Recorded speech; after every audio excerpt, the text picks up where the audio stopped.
তো আমরা এখন জাকির ভাই দোকানে চলে আসছি ভাই। আজকে আপনার কি কি আইটেম আছে? Red velvet, butterscotch, blueberry, rasmalai, chocolate, orange, lemon, পেস্তা, ব্লু ভ্যানিলা আর স্ট্রবেরি সবগুলো ভাই এতক্ষণ আপনি খবর বললেন না, কোনো সংবাদ বললেন ভাই?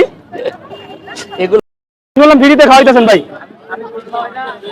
ভাই না না ভাই, মিজান ভাই বাড়াই দিছে ভাই। আপনি নাকি ভাই ফ্রিতে কেক খাওয়ান ভাই? আর আপনি কি ভাই? আমি ছোট ভাই, কিন্তু আমি এখনো পারবো হইতে পারি না ইনশাআল্লাহ। যদি আলোচনা ভাই আমার কাছে তো টাকা নেই ভাই, আমার অনেক লোভ হয়েছে ভাই, একটা কেক দেন ভাই। লোভ সামলাতে হবে ভাই আমার অনেক লোভ ভাই। পাপ পাপে মৃত্যু ভাই আমার অনেক লোভ হয়েছে ভাই। আমি যদি এই মাছটা চুরি করে নিয়ে যেতাম তাহলে কি করতেন? কিছু তো ধইরা ধরতে পারতেন না তো ভাই। তাহলে কেক খাওয়ান ভাই আমার। কোনটা খাইবেন ভাই? এর থেকে কোনটা খাইবেন? কোনটা খাবেন বলেন? আপনি যেটা খুশি আমার খাওয়াবেন। দাম মাত্র 100 টাকা। কি ভাই ফ্রিতে খাওয়াবে তারপরে টাকা দিচ্ছে ভাইয়ের কাছে। বললাম আমার কাছে টাকা নেই। কারণ আমি আগে ভাই দেখেন ভাই, আমার কাছে কোনো টাকা টুকা কিছুই নাই ভাই। সকাল থেকে মিজান ভাই এখানে 3 বার খাইছে, আমি ভিডিওতে দিই 3 বার খাইছে।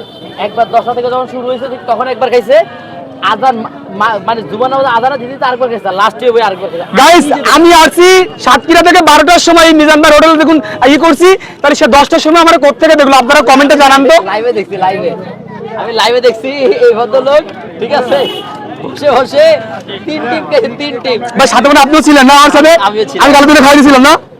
কি অবস্থা? আলহামদুলিল্লাহ ভাই। ভালো আছেন না? হ্যাঁ।